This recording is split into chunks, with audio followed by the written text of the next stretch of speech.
ஆதி என்னும் பராபரையே, அன்பான மனோன்மணியே, சோதி எனும் பஞ்சகத்தாலே, சொற்பெரிய கரிமுகனே, தீது நீக்கும் கந்தவளே, திருத்துகின்ற குருநாதர்களே, 18 சித்தர்களே, பண்பான பரமசிவமே, ஓதியே ஜோதிடங்கள் உரைப்பதற்கு நார விந்து வடிவாக நல்ல துணை ஆவீரே.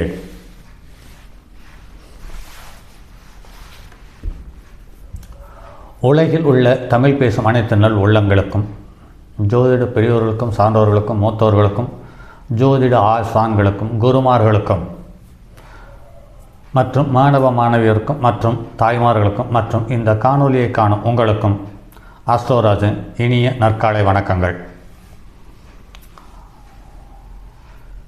புலிப்பாணி ஜோதிடம் என்ற நூலிலிருந்து பாடலும் கருத்துக்களும் என்ற பதிவை தொடர் பதிவாக கொடுத்து வருகிறோம். அதில் இன்று பாடல் எண் 271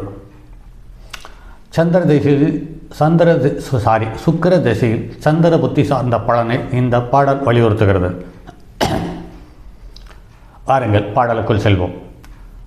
ஆவானே சுக்கிர திசை சந்திர புத்தி அருள் இல்லா மாதமது நாள் 5 போவானே அதன் பலனை புகழக்கேளு பொன் பெறுவான் அன்னையுமே மரணமாவாள் சாவானே சம்பத்தும் குறைந்து போகும் சதிரான மனையை விட்டு ஓடிப்போவாள் நோவானே வியாதியது தொடர்ந்து கொள்ளும் நுணுக்கமுள்ள வினை சமயம் நுகர்ந்தானே என்று பாடலை முடித்துள்ளார். இந்த பாடல் ஒரே ஒரு லக்கணத்தை மட்டும் கருத்தில் கொண்டு எழுதிவிட்டாரோ என்று மனதில் படுகிறது.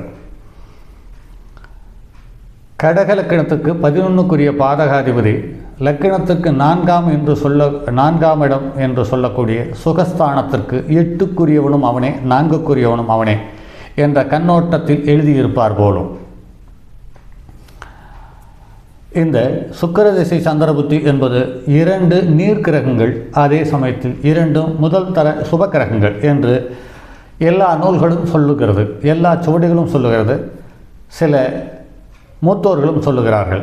இவர்களுக்கு மேச லக்கணத்தில் பிறந்தவர்களுக்கு, விருச்சிக லக்கணத்தில் பிறந்தவர்களுக்கு ஓரளவு உதவிகரமாக அமைகிறது என்பது காண முடிகிறது.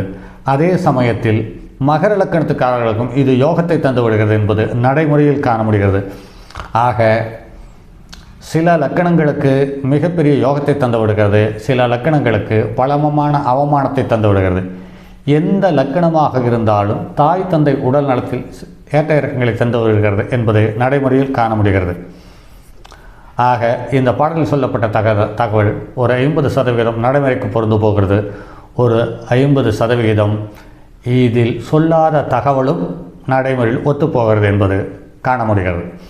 அடுத்து பாடல் எண் 272 தானென்று சுக்கிர திசையில் செவ்வாய் புத்தி சார்ந்த பலனை இந்த பாடல் வலியுறுத்துகிறது. பாடல் தானென்ற சுக்கிர திசை செவ்வாய் புத்தி தாழ்வான மாதமது 14 ஏனென்ற அதன் பலனை இயம்ப கேளு எளிகடியும் பீனிசமும் இழைப்பும் உண்டாகும்.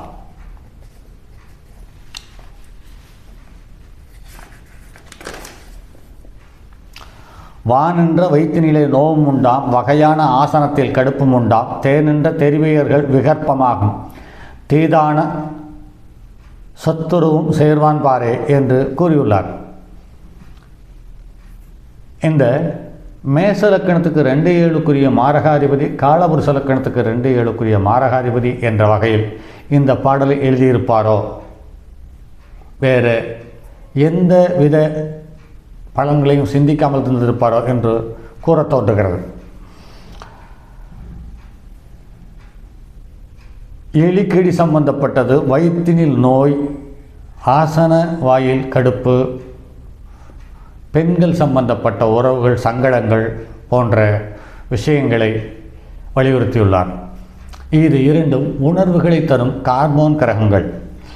இந்த கிரக தசாபுத்தி நடக்கும் காலம் செவ்வாய் வீட்டிலேயோ சுக்கிரன் வீட்டிலேயோ இந்த செவ்வாயும் சுக்கிரனும் சேர்ந்து இருக்கும் பட்சத்தில், அல்லது மிதுனம் கன்னி வீட்டில் செவ்வாயும் சுக்கிரனும் சேர்ந்து இருக்கும் பட்சத்தில் நிலையான நிரந்தர வருமானங்களை தந்துவிடுகிறது. அழகான பல்வரிசை உள்ள அமைப்பு உள்ள யோகங்களையும் தந்துவிடுகிறது என்பது காண முடிகிறது. இந்த அமைப்பு உள்ள கிரகங்கள் ஒன்று சேரும் பொழுது ஒப்பனை சம்பந்தப்பட்ட விஷயத்தில் அதிக ஈடுபாடும் அக்கறையும் கொண்டு இருக்கிறார்கள். அது ஆண்களாக இருந்தாலும் பெண்களாக இருந்தாலும். இவர்களுக்கு நோய் என்று சொல்லும் பொழுது மேசல காலபுருஷனுக்கு 2-7 மாரகாதிபதி, அது லக்கணத்துக்கு காலபுருஷனுக்கு 8 விருச்சிகமே, அதுக்கு 7-12 ஸோ ஆக்கத்தை தருவதையும் அழிவை தருவதையும் இந்த கிரகங்கள் ஒன்று சேரும் பொழுது தருகிறது என்பது ஏற்றுக்கொள்ளக்கூடிய கசப்பான உண்மையே. அடுத்து பாடல் எண் 273. சுக்கிர திசையில் ராகுபுத்தி சார்ந்த பலன்களை இந்த பாடல் வலியுறுத்துகிறது. பாரப்பா சுக்கிர திசை ராகுபுத்தி பகையான மாதமது 36ஆம். சேரப்பா அதன் பலனை செப்ப கேளு. சிற ரோகம் காமாலை ஜெயமுன் நோவாம். ஆரப்பா அரசர் பகை அதிக மிருத்துவாமே. அன்பான தாய் தந்தை அடவு உடனே சாவாம். மேரப்பா மேகமதால் ரோகமுண்டாம். மேலெல்லாம் சிறங்கு குட்டம் ஆவான் பாரே என்று பாடலை கூறி முடித்துள்ளார். பொதுவாகவே சுக்கிரன் ராகு என்பது ஒவ்வொரு விஷயத்தையும் பெரிதாகவோ அல்லது தொடர்ந்து செய்யக்கூடிய ஒரு சூழ்நிலையோ தந்துவிடுகிறது. இந்த காலகட்டத்தில் ஏற்படும் நோய்கள் சம்பந்தப்பட்டது எதுவாக இருந்தாலும் வளர்ந்து கொண்டே இருக்கிறது என்பது நடைமுறையில் காண முடிகிறது. காமாலை சம்பந்தப்பட்டது அரசு அதிகாரிகள் தனக்கு மூத்தோர்கள் சம்பந்தப்பட்ட உறவுகளில் கசப்பை தந்து விடுகிறது. தாய் தந்தை உறவுகளில் கசப்பை தந்தால் உடல்நலம் பாதிப்பதில்லை. உறவுகளை கசப்பு தராமல் பட்சத்தில் உடல்நலம் பாதிக்கப்பட்டு பலமான சிரமத்துக்கு ஆளாகிறார்கள் என்பதை நடைமுறையில் காண முடிகிறது. அதே சமயத்தில் பால் உணர்வு சம்பந்தப்பட்ட நோய்கள், மேக நோய்கள் சம்பந்தப்பட்டது வந்து போகிறது என்பது அதே சமயத்தில் சின்ன சின்ன சிரங்கு குஷ்டம் போன்ற நோய்களையும் தந்துவிடுகிறது என்பது நடைமுறையில் காண முடிகிறது. இதையே தான் வலியுறுத்தியுள்ளார் என்று நினைக்கும் பொழுது சற்று பெருமையாகவும் இருக்கிறது. அடுத்து பாடல் எண் 274. சுக்கிர திசையில் குரு புத்தி சார்ந்த தகவலை இந்த பாடல் வலியுறுத்துகிறது. காணவே சுக்கிர திசை வியாழன் புத்தி கணமான மாதமது 32. தோணவே அதன் பலனை சொல்ல கேளு. தோகையரும் மங்களமும் சுபயோகமாகும். பேணவே பெருஞ்செல்வம் பெருகும் பாரு. பெரிதான புத்திரனும் பெண்கள் உண்டாம். நாணவே நாடு நகரம் உண்டாகும் பாரு.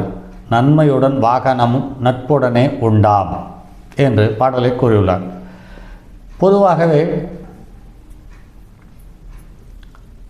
காலபுருஷனுக்கு 2-9 திசை என்று சொல்லும் பொழுதும் காலபுருஷனுக்கு 7-12 திசை என்று சொல்லும் பொழுதும் இவர்கள் இருவரும் முழு சுபக்கிரகங்களாகிறார்கள். ஆக இவர்கள் இருவரும் ஒன்று சேர்ந்து இருக்கும் பட்சத்தில் பொருளாதாரம், போக்குவரத்து, சுபகாரியங்கள் மற்றும் செல்வ செழிப்பு, புத்திரர்களால் சந்தோஷம், கௌரவம், மரியாதை, பெண்களால் லாபம் போன்ற விஷயங்களை அள்ளி தந்து விடுகிறது என்பது காண முடிகிறது. இது சில லக்கணங்களுக்கு ஏற்ற இறக்கங்களை கொடுத்தாலுமே கூட இந்த பொருளாதாரம் சார்ந்த விஷயங்கள், தனி மனித சந்தோஷம் சார்ந்த விஷயங்களில் கை வைப்பதில்லை என்பது நடைமுறை அனுபவமும் கூட. அடுத்து ஆக 2 சுபக்கிரகங்கள் ஒன்று சேர்ந்து தசாபுத்தியை நடத்தும் காலம் யோகமே என்ற முடிவுக்கு வந்து விடுவோம். அடுத்து பாடல் எண் 275. சுக்கிர திசையில் சனி புத்தி சார்ந்த தகவலை இந்த பாடல் வலியுறுத்துகிறது. உண்டாகும் சுக்கிர திசை சனியின் புத்தி உண்மையுள்ள மாதமது 38. தெண்டாடும் தினப்பலனை சொல்ல கேளு. திரவியமும் பூமி முதல் சேரும் பாரு. நன்றாகும் அரசர் பதி யாவாய்ப்பாரு. நன்மையுள்ள மாதர் மைந்தர் நாடு நகர் உண்டாம். சென்றாகும் செல்வபதி யாவான் பாரு. தீர்க்கமுள்ள மன்னன் என செப்பலாமே என்று கூறியுள்ளார். காலபுருஷனுக்கு 2-7 காலபுருஷனுக்கு 10-11 இந்த 2 ஸ்தானங்களும் மற்றும் 2 ஸ்தானங்களும் லக்கினத்திற்கு காலபுருஷனுக்கு 6, 8, 12, 3 தொடர்பு இல்லாமல் போவதால் இந்த 2 கிரகங்கள் எங்கு சேர்ந்து இருந்தாலும் இவர்கள் தசாபுத்தி காலத்தில் பொருளாதாரத்தை அள்ளித்தந்து விடுகிறது என்பது நடைமுறையில் காண முடிகிறது. அதையே தான் சொல்லியுள்ளார். பெண்கள் சம்பந்தப்பட்டது, பூமி சம்பந்தப்பட்டது, அரசர் சம்பந்தப்பட்டது மற்றும் நாடு நகர் குழந்தைகள் சம்பந்தப்பட்ட அனைத்து விதத்திலேயும் செல்வத்தையும் செல்வாக்கையும் தந்து விடுகிறார்கள் என்பது நடைமுறையில் காண முடிகிறது. அதே சமயத்தில் இந்த சுக்கிரனும் சனியும் சேர்ந்து லக்கினத்திற்கு 5ஆம் இடத்திலேயோ 11ஆம் இடத்திலேயோ இருக்கும் பட்சத்தில் அவர்கள் தசாபுத்தி வரும் காலத்தில் காதல் வலைக்குள் சிக்கிக்கொள்கிறார்கள். அவர்கள் அந்த காதலை விட்டு வெளியேற விரும்புவதில்லை. எந்த நெருக்கடி, எவ்வளவு சிரமங்கள், எந்த உறவுகளை பிரிய வேண்டுமானாலும் அதற்கு அவர்கள் தயாராகி விடுகிறார்கள் என்பது நடைமுறையில் காண முடிகிறது. ஆக ஒரு பெண் ஜாதகத்திலேயோ ஆண் ஜாதகத்திலேயோ சுக்கிரனும் சனியும் சேர்ந்து ஓர் இடத்தில் நிற்க பிறந்தவர்களுக்கு பொருளாதாரம், செல்வம், செல்வாக்கு விஷயங்களில் பற்றாக்குறையும் இல்லை, காதல் சுலபமாக கைகூடுகிறது என்பது நடைமுறையில் காண முடிகிறது. ஆக தசாபுத்திகளிலேயே சுக்கிர திசையில் சனி புத்தி என்பது யோகத்தை தந்து விடுகிறது என்பது சற்று சந்தோஷமான ஆறுதலான தகவலாக இருக்கிறது. சரி நண்பர்களே, மற்றும் ஒரு பதிவில் சந்திப்போம். அதுவரை உங்களிடமிருந்து விடைபெறுவது உங்கள் அன்பு நண்பன் எம் ராஜரத்தினம். வணக்கம் நண்பர்களே. தங்கமான மழுவோடு தன்மதி தலையில் கொண்டோன் மங்கையர் பதிக்கச் சொன்ன மாமொழி ஜோதிடத்தை இங்கு யாம் உரைப்பதற்கோர் இமை என்னும் பிழை வராமற் காக்க செங்கன் மால் மருகன் யானை சிறன் பதம் காப்பதாமே.